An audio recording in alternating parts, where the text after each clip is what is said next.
des grandes causes du cancer, des problèmes économiques de notre société moderne. Nous voulons vous démontrer que les intérêts sont illogiques et anti-mathématiques. Et pour cela, je vais vous inviter avec moi à m'accompagner lors d'une petite vacance que nous prendrions ensemble dans une des îles du Pacifique. Je vais vous amener avec moi en avion quelque part dans une île pour aller vous reposer d'une vacance où vous avez œuvré trop longtemps, hélas, avec les fameux problèmes économiques de cette société. En cours de route vers cette île ou idylle que vous allez prendre en vacances, l'avion a eu des ratés et a dû amérir. Et puis, vous vous êtes rendu compte que l'avion a coulé et que vous êtes environ 5 personnes qui avaient survécu à cet amérissage forcé.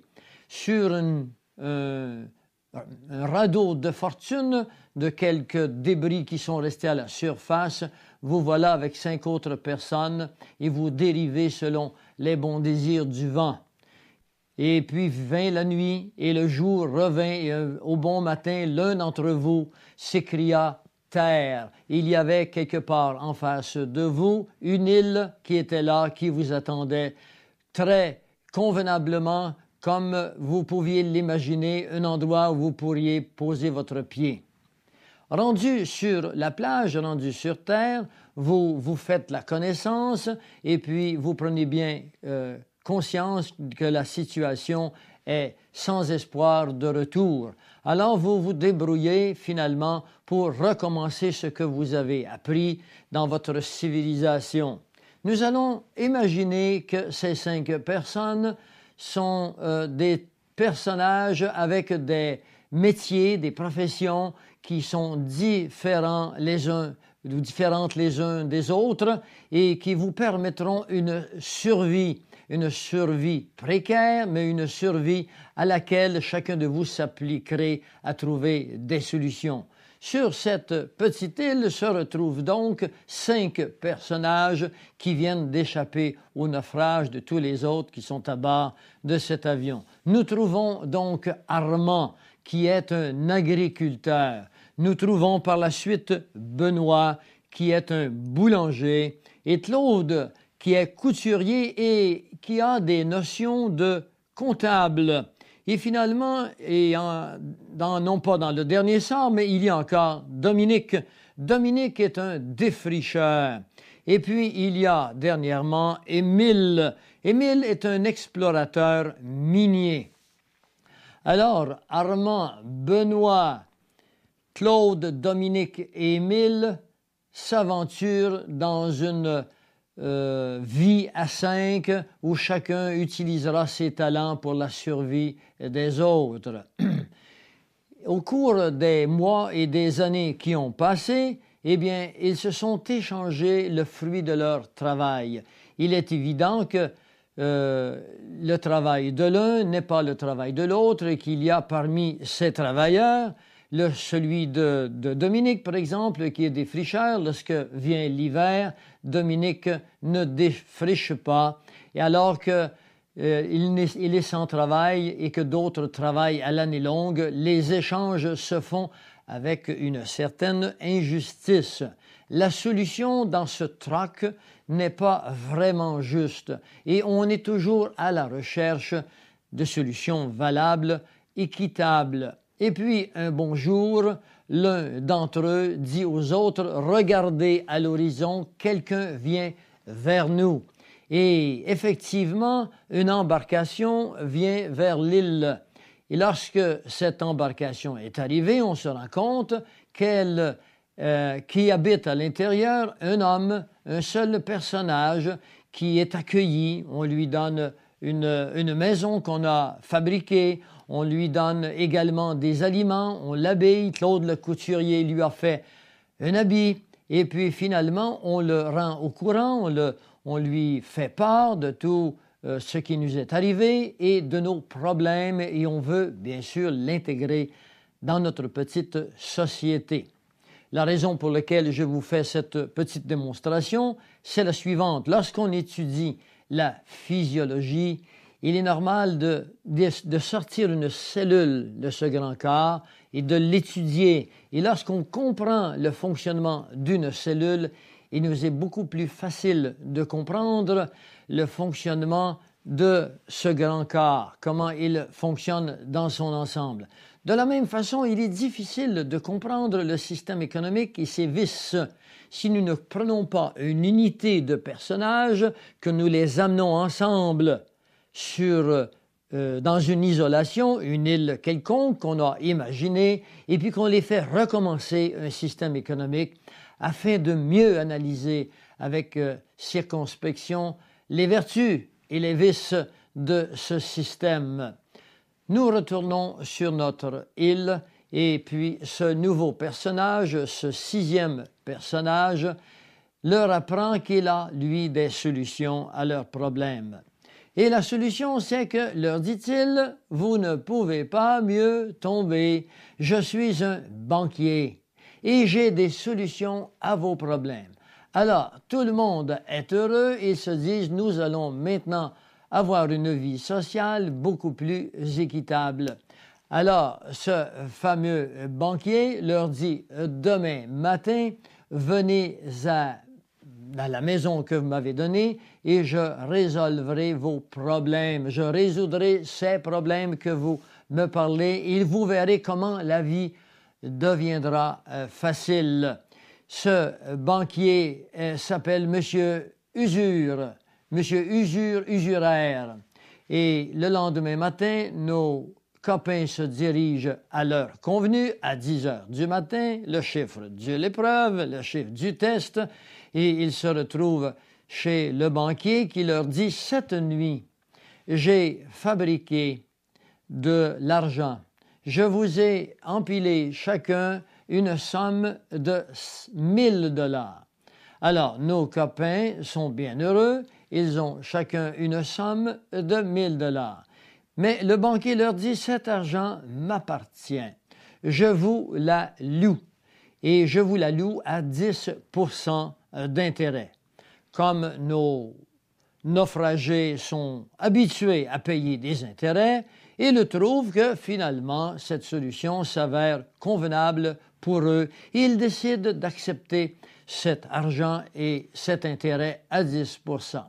Ils s'en vont œuvrer toute l'année, ils se côtoient et ils s'échangent des argents après qu'ils eurent ensemble décidé par convention quel serait le coût de leurs efforts, de leur travail, selon un barème donné. Alors, Armand, Benoît, Claude, Dominique et Émile ont décidé que les dollars qu'ils s'échangeraient vaudraient, les heures qu'ils s'échangeraient vaudraient 10 $ de l'heure. Et pendant toute l'année, ils ont de cette façon échangé leurs efforts et leurs services, et cela leur a apporté une vie plus équitable et plus facile. Au bout de l'année, à la même heure, ils se retrouvent chez le banquier pour remettre les argents que celui-ci leur a prêtés. Et lorsqu'ils se présentent chez les banquiers, chacun d'eux fait le compte et ils remettent au banquier la somme totale. Ils ont fait des échanges, l'un d'eux avait 800 $, l'autre en avait 1200, un autre en avait plus, un autre en avait moins, mais la somme totale des argents que le banquier avait prêtés est égale à 5000 $. Ils déposent les argents et ils s'apprêtent à retourner à leurs travaux quotidiens. Le banquier leur dit « Revenez ici, ce n'est pas tout. Je vous ai prêté cet argent à 10% d'intérêt. Vous me devez donc chacun 100 $, puisque 10% de 1000 $ est égal à 100 $. Alors, nos naufragés se regardent et ils se consultent, ils se disent « Mais je n'ai eu que 1000 $. Claude regarde les autres, dit « Effectivement, je n'ai eu que 1000 $. Et lorsque chacun d'eux se sont consultés, ils disent au banquier « Nous n'avons eu que 5000 $, qui est la somme totale des argents qui nous ont été prêtés. Comment pouvons-nous vous remettre le 1 000 $ et 100 $ supplémentaires en intérêt, puisque les 500 $ additionnels, c'est-à-dire les 10 % de 5 000 $, n'ont pas été créés. Et c'est là l'énigme. Comment dans notre société peut-on remettre des intérêts sur un capital qui a été créé alors que les intérêts ne l'ont pas été? Et voilà qu'ils expliqueront aux banquiers ce phénomène et il leur dira « N'ayez crainte, j'ai une solution pour vous. Voici ce que vous allez faire. Je vais vous remettre encore 1 000 $ cette année, mais je vais garder les intérêts que vous ne pouvez me remettre. Je vais vous remettre 900 $. Mais je vais également prendre immédiatement les intérêts pour l'année qui vient. Donc, je vais vous remettre je vais vous garder 90 $ supplémentaires. Ou si vous aimez mieux, pour faire des chiffres qui ne soient pas difficiles, je vais garder un autre 100 $ sur le 1 000 $. Ce qui fait que le banquier remet à nos copains que la somme de 800 $. Ne comprenant pas trop, croyant qu'il y avait de l'équité dans cette stratégie, dans cette fraude habilement conçue, nos copains retournent au travail et ils s'échangent leurs 800 $ et l'année après, on revient et le banquier veut le reprêter encore le 1 000 $ ayant davantage repris ses intérêts, il ne rend le reste que 700 $ et puis ils retournent au travail et leur capital diminue de plus en plus et les intérêts s'accumulent. Durant l'hiver, Claude, qui a des notions en comptabilité, réunit tout ce monde et leur dit ceci. Il leur dit, j'ai calculé, j'ai pensé à tout cela et j'en suis arrivé à la conclusion que les intérêts, l'argent des intérêts n'a pas été créé. Nous n'avons eu qu'un capital de départ et que le banquier, pour compenser pour ce manque, nous a demandé de lui donner 10 % du travail de nos bras et de nos efforts durant l'année. Puisque les intérêts n'ont jamais été créés, Claude fait comprendre à ses copains que dans 10 ans, à 10 % sur un capital de 1 000 $, le banquier aura placé dans ses poches, à lui seul, tout l'argent du capital initial. Et de plus, il aura hypothéqué leur ferme, la boutique de couture de Claude, les mines que Émile est en train d'explorer. Il se sera emparé à la fois du capital qui avait été créé au départ à partir de rien et finalement il se sera également emparé de leurs biens et de leurs fermes. Cette petite histoire est l'histoire de notre société avec son système bancaire. Ce que nous avons l'intention de vous démontrer maintenant, c'est que cette petite histoire n'a rien d'une fable. Cette petite histoire est la globale, la totale et l'absolue vérité sur le comportement de notre système bancaire, institué avec beaucoup de respect par nos gouvernements et avec beaucoup de respect pour nous, les individus qui travaillons et qui œuvrons et qui devons remettre des argents sur un capital, des argents qui n'ont pas été créés et qui avons, par l'accumulation des intérêts qui ne sont pas remboursables, accumulé des dettes qui serviront bientôt de chantage pour s'emparer des biens des nations. Les intérêts sur l'argent sont donc anti-mathématiques, elles sont illogiques et elles sont un moyen subtil d'asservir les peuples et de s'emparer de tous leurs biens. Les intérêts sont des abstractions qui ont pour levier le temps. Puisque la production est le résultat des choses naturelles et l'effort du travail des bras et du cerveau des hommes, les intérêts ne sont que le fruit du passage du temps qui appartient à l'homme et finalement à un capital de départ. Nous verrons que le capital de départ est nécessaire, mais que ce capital de départ doit appartenir au peuple, il doit appartenir au gouvernement, il ne doit pas appartenir à des entreprises privées, parce que nous verrons que ce capital de départ s'exprime dans un terme, dans un argot bien particulier, par la monétisation des biens qui appartiennent aux citoyens, qui appartiennent au peuple, et non à des entreprises privées. Elles sont une taxe entièrement déguisée sur le droit de vivre de chacun au profit du prêteur. Il est un terme bien particulier que je voudrais que vous vous souveniez. Les intérêts sont des productions sur le passage du temps qui nous appartient. C'est une façon de payer pour notre vie. Pour avoir le droit de vivre, nous devons payer sous forme d'intérêt. Même si vous n'auriez pas emprunté, vous, à la banque, nos gouvernements ont emprunté, eux, aux banques, et exigent de nous que nous remettions les intérêts que les banques ont créés à partir de rien.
L'historique du système bancaire pourrait également s'appeler l'historique de la grande conspiration d'une oligarchie contre l'humanité dans le but d'asservir la planète sous la juridiction d'une poignée d'hommes en ramenant les hommes à l'état de serfs de l'âge féodal.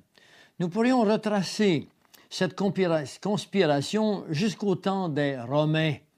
Mais pour des fins pratiques, commençons plus près de nous avec une famille connue sous le nom de Boer.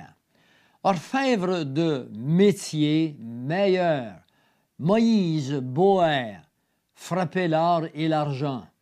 Il eut un fils du nom de Meyer Emschel qui vécut de 1743 à 1812, qui changea le nom de Boer en Rothschild.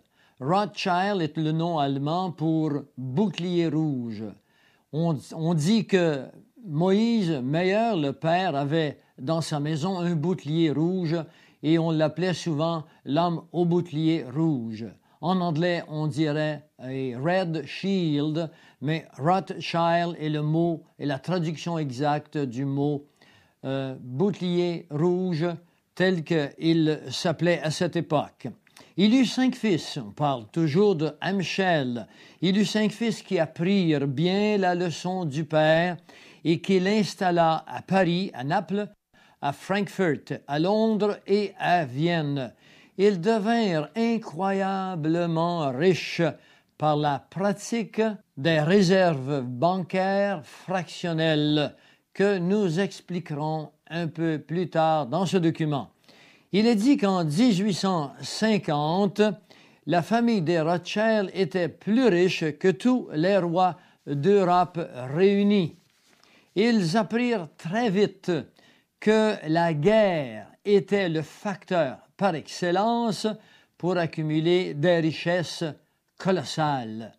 Il fallait donc créer des guerres.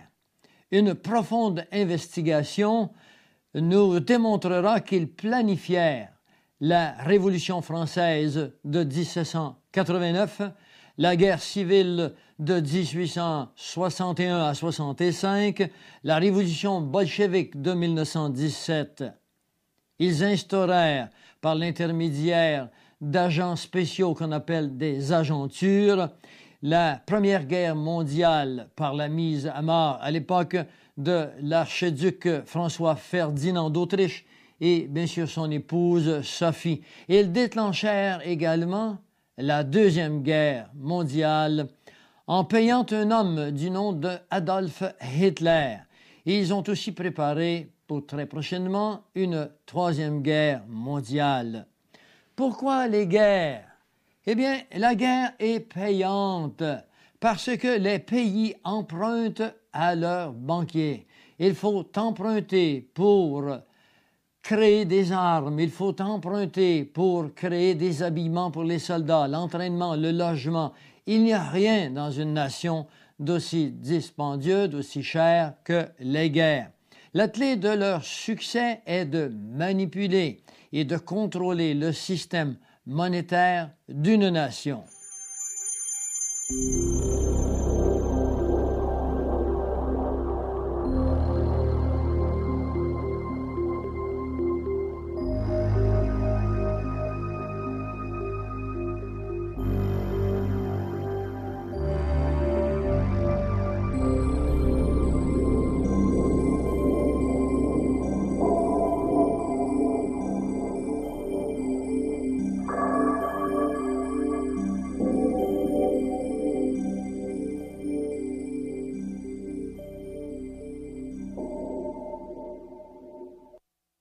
Si nous retournons quelques pas en arrière, nous allons vers 1690 et nous rencontrons avec un homme du nom de William III d'Angleterre.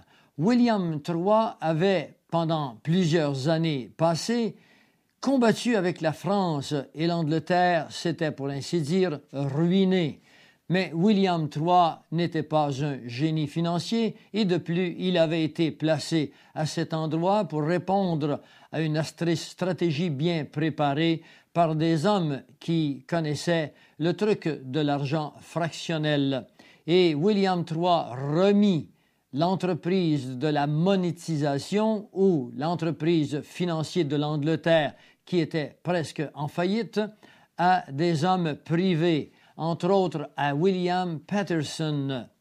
William Paterson prit donc les finances de l'Angleterre en 1694. Et une fois qu'il eut pris les finances du pays, il appliqua le système d'effraction bancaire. Et il dira un peu plus tard dans une réunion familiale entre amis complices, il dira « La banque bénéficie des intérêts sur tous les argents créés par nous à partir de rien. » 200 ans plus tard, Reginald McKenna, chancelier britannique, déclare ceci. « Les banques, dit-il, peuvent et créent l'argent. Et celui qui contrôle le crédit d'une nation dirige aussi les politiques des gouvernements et tient dans le creux de ses mains la destinée des peuples. » L'histoire du système bancaire américain est l'histoire de la prise de possession par le même système bancaire de tous les pays du monde. C'est la même histoire qui se répète. La guerre de 1812, par exemple, fut entièrement une guerre d'argent. Andrew Jackson, héros de cette guerre, devint président des États-Unis en 1829. Il fut élu en promettant au peuple qu'il se débarrasserait des banquiers qu'il traitait à l'époque de bandes de serpents. En 1833, il ordonna de payer la dette et en 1836, les États-Unis étaient libérés de toute dette empruntée aux banquiers. L'année qui suivit, par effet de hasard, des troupes mexicaines attaquent Fort Alamo sous la direction du général Santa Anna. Ils avaient reçu pour ordre de pousser leur conquête vers le nord, près du Canada, vers ce qu'on appelait la ligne Mason-Dixon ou Mason-Dixon et jusqu'à la côte est. Ils voulaient, pour ainsi dire, s'emparer des États-Unis qui étaient là pour le faire passer au Mexique où les banques mexicaines étaient sous la juridiction des banquiers internationaux. La guerre civile fut également une guerre d'argent. La Banque de Londres finançait les armées nordiques, alors que la Banque de Paris finançait les sudistes. Ce qu'il faut se souvenir et ce qu'il faut garder, c'est que ces deux banques portaient des noms entièrement différents, mais ces deux banques appartenaient toutes les deux à la famille Rothschild. Abraham Lincoln, lorsqu'il fut placé au courant de cette stratégie, entra en colère et il refusa d'emprunter plus d'argent et il imprima plutôt ses United States Notes. Les banquiers qui voyaient dans cette initiative d'Abraham Lincoln une incroyable menace à leur système le firent assassiner le vendredi saint 1865 dans une loge au théâtre par un homme du nom de John Booth. On tenta également d'assassiner Andrew Jackson. Les années qui suivirent connurent des luttes continues accompagnées de dépressions, par exemple en 1884, et une panique en 1893 et une autre panique en 1907, et tout cela dans le but de préparer quelque chose qui allait devenir très fort. Laissez-moi vous rappeler que John Booth, qui assassina Abraham Lincoln, finit ses jours dans l'opulence, dans une ville appelée Londres. Ces dépressions furent coordonnées par les banquiers internationaux pour infirmer la nation et l'amener à leurs pieds en se débarrassant des banques légales, des banques à profit minimum. Il leur fallait donc, avec les dépressions qui avaient précédé, préparer un coup final. Et ce coup devait être un coup d'envergure. Il devait être synonyme, il devait être semblable, analogique et en parallèle avec un coup qui avait au préalable été préparé pour l'Europe.